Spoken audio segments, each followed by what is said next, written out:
100 tahun yang akan datang belum tentu ada momentum yang amat sangat bersejarah bagi warga masyarakat di Kecamatan Glenmore.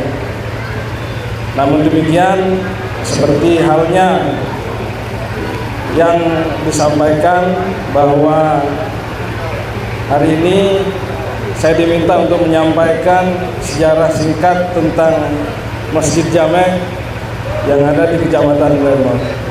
Secara khusus, saya tidak melakukan riset penelitian tentang Masjid Jamek Glenmore. Pada awalnya kami melakukan penelitian tentang asal-muasal kota Glenmore, yang kemudian hasil dari riset yang kami lakukan itu akhirnya menjadi sebuah buku yang saya pegang ini dengan judul Glenmore Sweater Eropa di Tanah Jawa. Buku ini terbit pada tahun 2019 yang lalu.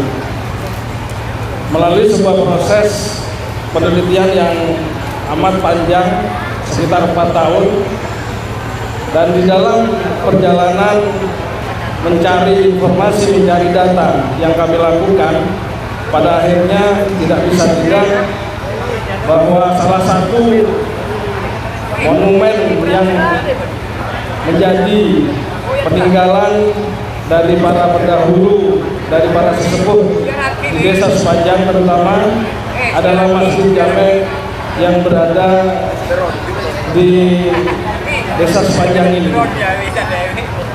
Nah, di dalam proses penelitian itu memang sangat sulit mencari dokumen penting, terutama foto-foto yang berkaitan tentang Masjid Jamek di awal pembangunannya. Namun demikian, saya mendapatkan sebuah dokumen penting yang ditulis oleh seseorang yang bernama Haji Muhammad Yasin Effendi. Dokumen itu memiliki angka tahun 1910. Dokumen itu disimpan di dokumentasi keluarga Mbah Yasin yang disimpan di kediaman Ibu Endang yang ada di Kalibaru, atau lebih tepatnya beliau adalah pemilik Hotel Margo Utomo, dan juga keluarga yang lain dari Mbah Yasin yang ada di Kecamatan Glenmore, terutama yang ada di Desa Sepanjang. Kalau kita ke timur, kemudian ada Sungai Jagalan, itu ada rumah di atas, rumah kuno itu. Di sanalah kemudian saya mendapatkan informasi penting. Bahkan di awal pendirian, di awal proses pembangunan kota Glenmore itu, Mbah Yasin itu memiliki peran yang sangat luar biasa. Nah, siapa Mbah Yasin itu? Setelah ini akan saya sampaikan bahwa Mbah Yasin itu terlahir dari keluarga ningrat yang ada di Mojokerto. Mbah Yasin ini merupakan seorang bangsawan dari Trah Mangkunegaran, Surakarta, yang kemudian beliau selama berkarir menjadi seorang veteriner di Sidoarjo. Mbah Yasin ini lahir dengan nama Raden Sudarmo. Kemudian beliau setelah dewasa beliau menggunakan nama Raden Panji Joyodiningrat. Dan kemudian setelah naik haji beliau merubah namanya menjadi Haji Muhammad Yasin Effendi. Nah, di dalam dokumen itu sangat jelas ditulis bahwa Mbah Yasin itu menyerahkan sejumlah uang yang kalau dinilai dengan uang sekarang memang kelihatan sangat kecil. Tetapi bayangkan uang itu ada di tahun 1910. Insya Allah cukup untuk membangun masjid. Nah, perlu diketahui Bapak Ibu sekalian bahwa Mbah Yasin ini adalah kakek dari salah satu pahlawan nasional yang sering kita lihat pada saat proklamasi di detik-detik proklamasi HUT RI di Jakarta. Beliau itu adalah kakek dari Jenderal Abdul Latif Hendraningrat yang menjadi pengibar bendera pertama pada saat proklamasi. Dan juga perlu diketahui Bapak Ibu yang saya hormati, bahwa Mbah Yasin ini setelah saya telusuri, saya mendapatkan informasi yang cukup valid dari keluarga bahwa Ibunda Gus Wasil, Kiai Wasil Binti, atau istri dari almarhumlah Kiai Haji Hasan Abdillah, itu masih keluarga besar dari Mbah Yasin yang ada di Kalibaru.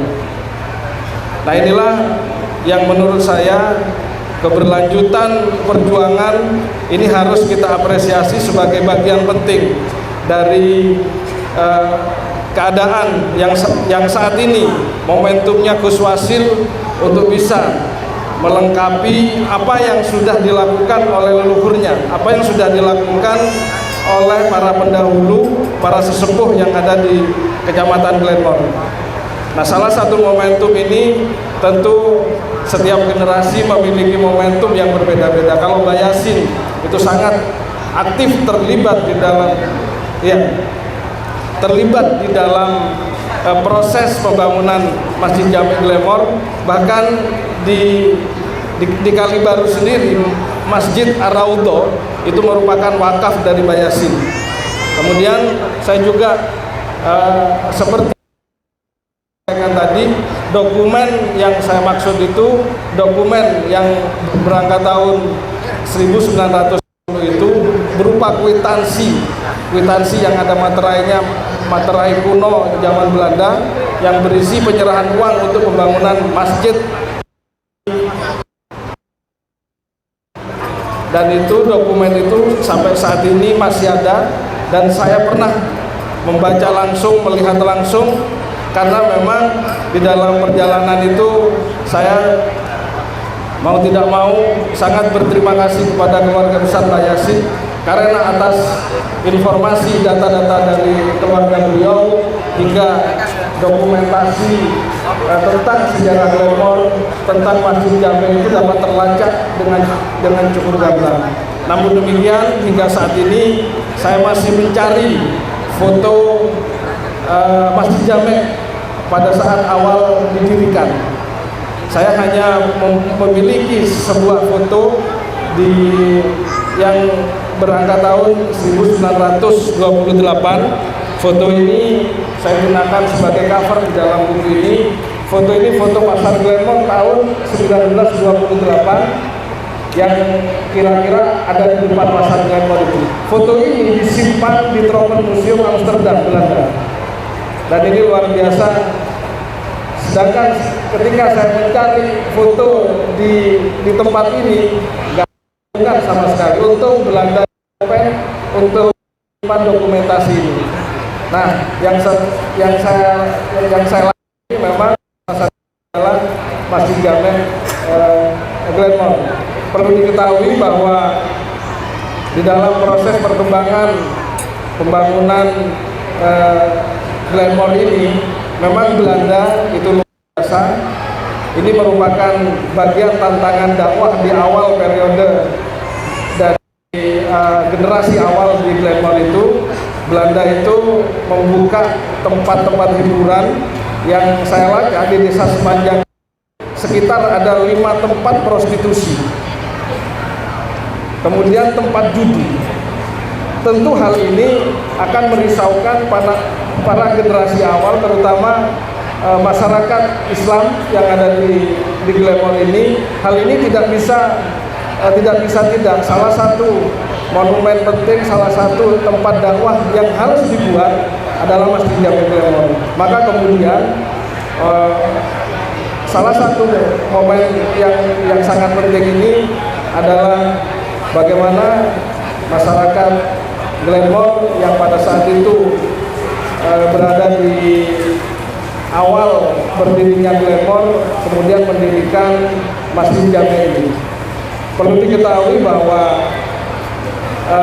stasiun Glenmore, dulu namanya halte Glenmore, itu posisinya tidak di barat sana, tetapi ada di depan Masjid Jami ini. Begitu proses awal berdirinya Glenmore ini tidak jauh dari lokasi kita berdiri hari ini. Bahwa momentum hari ini merupakan momentum biasa yang tentunya merupakan estafet yang harus diterima oleh Gus Wasil ini, terutama karena memang dalam tradisi keilmuan berikutnya dakwah itu dilanjutkan oleh kehadiran Kiai Ahmad Busairi, kemudian dilanjutkan oleh Kiai Haji Hasan Abdillah, serta berikutnya saat ini dilanjutkan oleh Kiai Haji Wasil Binti dan keluarga. Saya kira mungkin itu yang bisa saya sampaikan. Terima kasih atas segala perhatian. Mohon maaf jika apa yang saya sampaikan ini kurang berkenan. Saya akhiri. Wassalamualaikum warahmatullahi wabarakatuh.